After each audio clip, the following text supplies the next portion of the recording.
Good morning and welcome to Build. I'm your host, Laura Haywood, and today I'll be joined by an Englishman who's making a smashing debut on the Broadway stage. TV fans will surely recognize him from Downton Abbey and The Crown, and his film debut was in the Academy Award-winning La Vie en Rose. Now he stars as Henry Higgins in Lincoln Center's gorgeous revival of Lerner Loewe's classic musical, My Fair Lady, which is garnering rave reviews.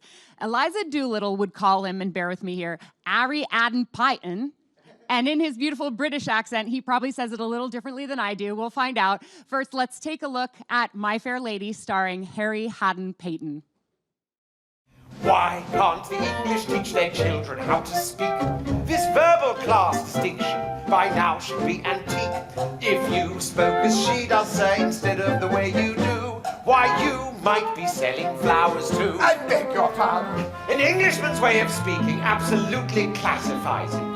The moment he talks, he makes some other Englishman despise him. One common language I'm afraid we'll never get. Oh, why can't the English learn to set a good example to people whose English is painful to your ears? The Scots and the Irish leave you close to tears. There even are places where English completely disappears. In America, they haven't used it for years. Welcome, Harry, or as you would probably say, Harry. Harry, yeah. Hi. I love that they found an actor to play Henry Higgins, who also starts his name with 2 H's. Yeah, that's Just me. Perfect. Yeah. I think, was that required in the audition call? I don't think so. It was pretty thorough, but it wasn't that as well. Is it true that's the first time you've seen that clip? Yes. And what's your review? It's all right. I mean... things have changed a bit since that was recorded. Really? I now say years. Instead of? Years. Can you do those two back to back for me again? Years and years. So this is fantastic. Yeah, it's that sort of detail that turns Henry Higgins on. Right, exactly. And me he to a is, lesser he is a linguist, Yeah. a phoneticist. That's right. And I'm curious as to how much you studied linguistics and phonetics to get into character. Yeah. Clearly, if you can hear the difference between is and use, Yeah. or however you did them, Yeah. you've got a pretty good ear. I enjoy it. It's a guilty pleasure. Yeah, I did languages before I did acting. I did French and Spanish at university, and I studied phonetics as part of that in French, in Old French. And so I had the sort of alphabet in my head, and then we did it at drama school a bit. We studied it for accents, and I like it. Mm-hmm. It's weird, but I do. I heard you're a grammar nerd, too. Yeah. So I refreshed my memory on the alphabet, the phonetic alphabet. And like Higgins has about 5 different versions of the alphabet in his head. I just have one basic one. Well, is your natural Harry accent, is it the same as Henry's accent? Because I know he's very specifically, is it Northwest London? No, that's where she's from. Oh, okay. He's London. He's in Society London. So he's sort of Belgravia, Mayfair area. Mm-hmm. She's from Lisson Grove, which is North London. Right. And where are you from? Personally, yeah, like where's your accent outside from? of London. So do you change your dialect? Yeah, because you sound the same to me, to my untrained ear. Yes. Here, as you did on stage when I saw the show last night. It is not that beautiful. far, but it is. I have to heighten it a bit. Mm-hmm. I'd say bit in the show, not bit. Right. So you have to finish your T's, and you have to it's heightened RP. Tell me about your Henry Higgins. He's a little bit different than Henry Higgins is of the past, specifically Rex Harrison's famous portrayal in the movie. Yeah. Your character has some slight but important differences. Well, there's an age difference. There's and that was integral to this production, I think. Bart wanted to avoid any of that awkwardness. So he put us as equals on the same age. And other than that, I watched the film. You did? You studied it? Months ago. I didn't study it. I watched it. Okay. And I'd seen it before, and I used it for just to have in the back of my head. And I haven't studied it, and I can't really recall it now. Mm-hmm. So what so I've just come from the text, really. What's there, and what people take away from it is not necessarily what I'm giving. You know, it's a weird relationship with an audience, and it's growing. But it's Well, I can tell you what the differences are from my perspective. You tell me, because you've seen both. To me, I used to see this as a story about a sort of domineering man who picked up a project on the side of the road and... What's he doing in Covent Garden at 3 a.m? Well, with a notebook? It's weird. I mean, he's collecting. He's collecting stories, right? And he's still that. He's still a guy who picks up a street urchin and decides on a bet to change her into a society lady with no concern for who she is. Yeah. What I didn't see when I saw the movie was that this is more a story, or as much a story, of his transformation as it is of hers. I think that in the film, at least the way that I interpreted it, he sort of starts a jerk and stays a jerk. And with you, I see that he's redeemed himself by learning how to be, just as he's teaching her to be a society lady, she's teaching him how to be a decent human being. Yeah. And, it takes him a while to get there. That's the wonderful thing. And Shaw set that up from the beginning. Mm-hmm. The songs that he has right at the top. I'm an ordinary man, and I don't let a woman in your life. And everything is terrible. He's really setting him up for a fall and for a change. What's funny is how many stories that I thought of that are both in classic literature and on the Broadway stage that sort of follow this model. Like, I read that Pygmalion, which is, of course, is the source material for My Fair Lady, was the inspiration for Mary Shelley's Frankenstein. Yeah. That it's about a scientist creating a creature that he then wishes to life. Metamorphosis, it's all these, it's change. But then there's also like Glinda in Wicked. She takes Elphaba aside and she goes, I'm going to make you my new project. And it's all about this sort of like one human molding another in their own image. It's quite, I'm just going to say Freudian, but I think it is the fact that then the tutee becomes the teacher. Mm-hmm. There's something very interesting in that. And I think it's a thing where once you've taught someone something, there has to be a moment where they outgrow their teacher. Mm-hmm. And that's what happens. So you were like the most posh person I've ever met. And you're known on television for these very high English characters, The Crown and Downton Abbey, of course. Right. Which, by the way, thank goodness you came along on Downton Abbey to give hope to all of the Ediths like me, to just be like, finally, she got Edith's happy ending. That's exactly. And you've done a lot of theater in the West End, but this is your Broadway debut. Yes. But I was curious in reading about your past and your training. I know you trained in Shakespeare and you went to university and everything, but I learned that the musicals you grew up loving were not quite so posh. Is it true you had a birthday tradition of going to see Starlight Express? Yeah. Yes. And you grew. Okay, tell me about that. How did that tradition start? I don't know. They just would ask what I wanted to do or what I wanted to see for my birthday, and it was usually Starlight Express. Mm-hmm. They were on roller skates. It was so cool. Did you learn to skate? Yeah.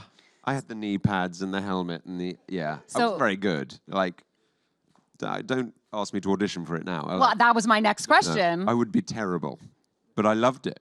And we saw Cats as well, and it was these things. And Grease, I saw hundreds of times. We knew there was a guy called David Mellor who used to play the piano in the London production of Grease. And my dad knew him, and he would take me up. I can't remember. I don't know how old I was. I didn't even know him very well. But he would take me in and put me in the box. And I would just sit and watch Grease from the wings. It was amazing. That's another story about a man who changes a woman to be into exactly what he wants her to be. And that's the happy ending, is she's turned into his creation. Yes. See, that's what My Fair Lady does differently. And that's what you hit upon, is that it's sort of two plays. Right. Because a lesser one you'd get the metamorphosis and she would be there and they'd be like, "Way, we did it. We changed her." But then what's fun about it is that it goes in a different direction. She leaves and the floor is ripped from under him. I didn't know if we were talking about that, but I guess we're talking about that. Sorry, I'm not talking about the ending. I'm talking about 3/4 of the way, after the ball. Got it, yeah. When Yeah, she disappears in the gone. middle of the night, and he wakes up and... It's not a celebratory ending. They could finish it straight after the ball, but it goes off and it goes on a different journey, and he has to start changing. Right.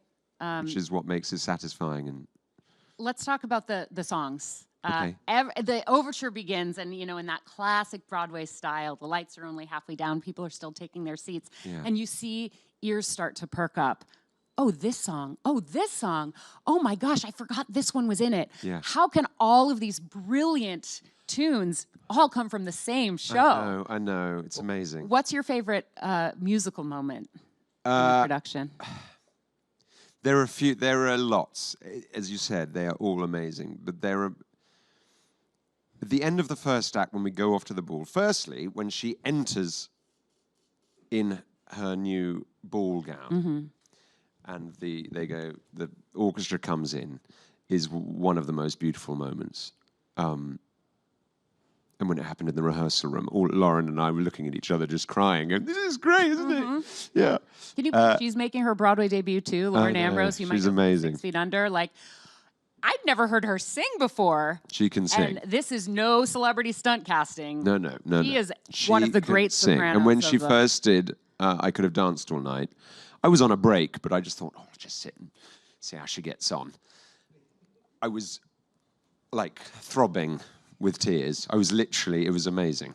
I burst into tears singing that number too. Oh, there's something about it. I don't know what it is, but the music is so beautiful, and it's so instilled in our memory and cultural kind of memory that it's tapped into our inner somewhere, and people are very moved by it. It's beautiful. I think that number is one that I'm used to seeing performed in concert by a very proper soprano just standing there, ha ha ha ha, and then but she does it with this like girlish glee where she can't sleep because it's so late at night, and she just wants to stay up partying, and she wants to and keep working and work. Yeah, like that's the interest of our production is that he's not necessarily just forcing this street rat to change.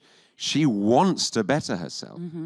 So at the beginning of this song, she's trying to cram, and in the sort of montage, she's keen to do it, and it's frustrating for him that she can't do it immediately, but she's trying, and that's really interesting, I think.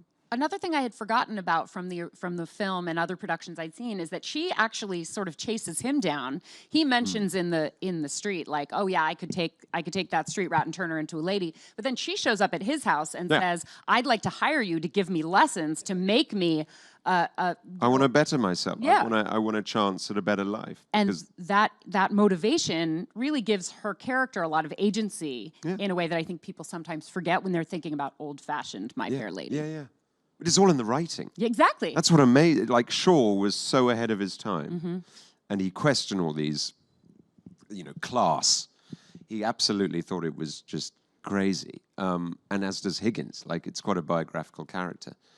So class and marriage. He's questioning all these institutions, way ahead of his time. But it's all in the writing. And there was a moment that I thought that Higgins and Pickering might get together. Yeah, there's something in there, isn't there? Well, they're living there together for 6 months. For 6 months. Singing about how come women can't be more like men. Yeah. I think maybe they've got something going on. I'm sure there have been productions where they have laid that I want you to add that subtext in tonight. Just see what Bartlett Sher says about it. I don't think I have to act anything. It's pretty there. This ensemble is really incredible too. You've got some of the most experienced chorus members. Some of the dancers and singers have been in 14, 15 Broadway shows. Yeah. And the Gypsy Robe was highly competed for. Was it Cam Adams who won it? It wasn't. It was Matt Wall. So the Gypsy Robe, which they're actually in the process of changing the name of to the Ensemble Robe, or I think there are a couple of other options out there, is given to a member of the ensemble of a Broadway show who's done more shows in the chorus than anyone else in that show. That's right. And Cameron Adams is one of the actresses I always love to watch. I think this is her 12th or 13th. Yes. And I think Matt, who got it, was on his 17th or something. Wow. Yeah. So you've got a deep. They are. You've got a very deep ensemble and a couple of newbies to sort of keep us going and push us on. They're amazing. Yeah. What's different about Broadway than the West End? Well, I can only speak for the Lincoln Center Theatre because that's where I'm not in the Times Square, and And what I've found is that it's you guys love theatre in Manhattan, and we like it in London, but you guys love it. And an opening night is insane over here. Everyone's very enthusiastic. It is great. It's wonderful.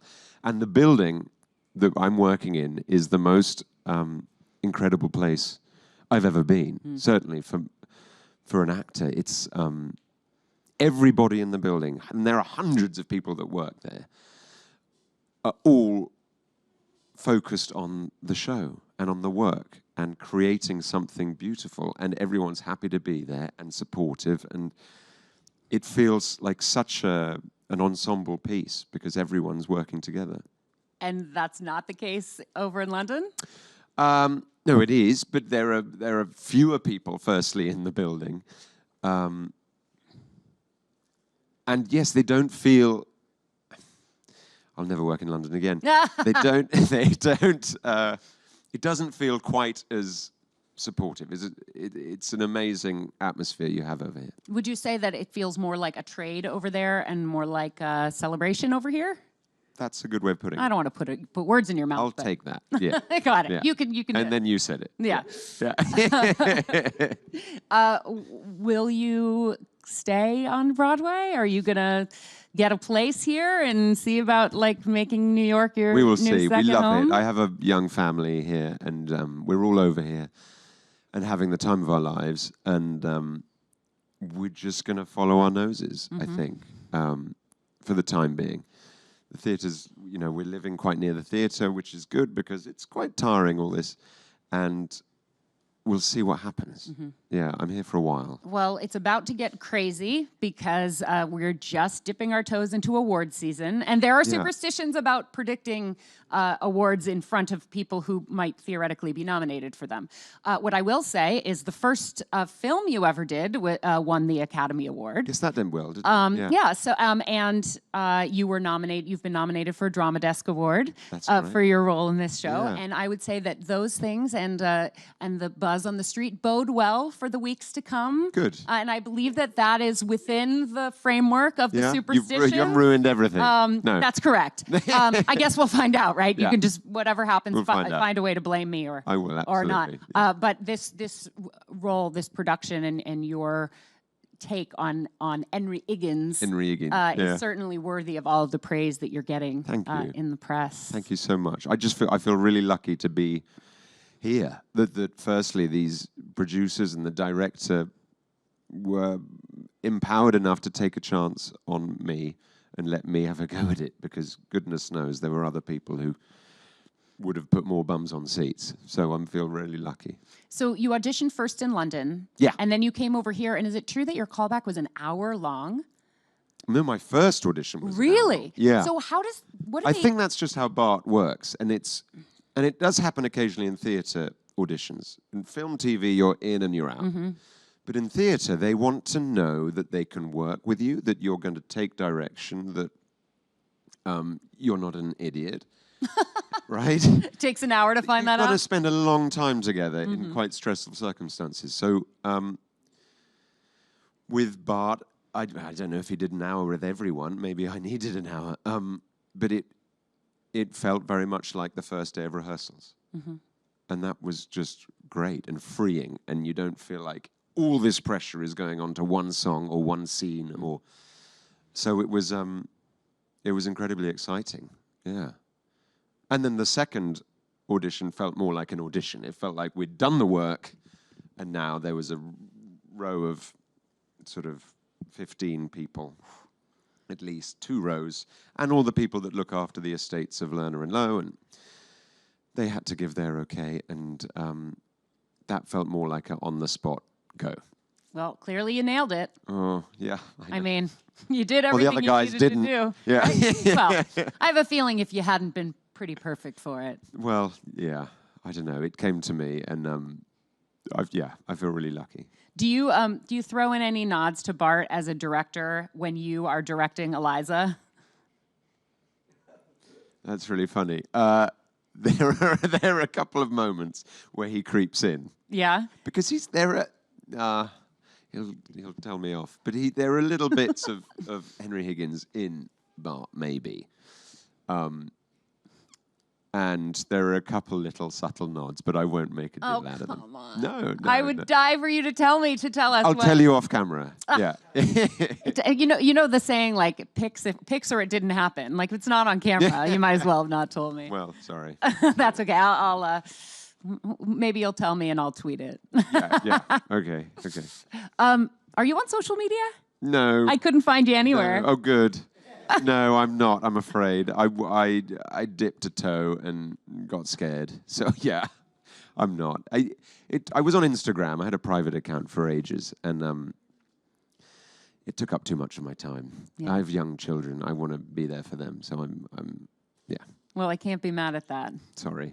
Yeah. Are you teaching them phonetics to speak proper English? No, although I'm tempted to. Yeah. My 4-year-old is her accent is swaying further into your direction than mine. Oh, because she's here now. She's here. Yeah. She's in school, and she's trying to fit in with lots of other kids, and she's the outsider, and she's trying to fit in. Bless her, and it's great. It's really coming along. It's not a bad accent. Yeah, maybe she can go back and teach all of the get her English working kids quite how to. soon. Yeah. Get her an agent. This production is so beautiful, and I love having you here. I want to mention that at the theater, if you go, in addition to the playbill, there's this beautiful Lincoln Center Review magazine, which has. It's basically the most readable dramaturgical text I could ever have found about My Fair Lady. It's got articles written about the characters. It's got history of the Ovid that the Pygmalion is based on. It has an article that's about how Eliza is parallel to the Siri or the other artificial intelligence that we carry around that we kind of have to mold to understand and to communicate with. And so I highly recommend. I think you drop a couple of bucks donation into a jar when you get there. And really so worth if it, you yeah. go to the theater, I say when you go to the theater, pick one of these up. Yeah. It's a great read. Yeah, it's brilliant. Let's take a couple of questions from the audience. Okay. Hi. Now that you got a chance to be on Broadway, I was just wondering, have you gotten a chance to see what New York has to offer with any of the plays or Broadway shows? Our schedule's been quite crazy, and with the kids, it's been busy. So I have, I'm ashamed to say, on this trip since we've been over, I've seen one show, and it was a British one. I saw Billy Piper in Yerma at the Armory, because I'd missed it in London, and I was frustrated. So I got a second chance. But I haven't. I get one night off, and I'm slightly theatred out. So I'm afraid not. But I want to. Do you do any other touristy things while you're here? Statue of Liberty? We've done quite a lot of them. Yeah. Yeah. I love it. Any favorites?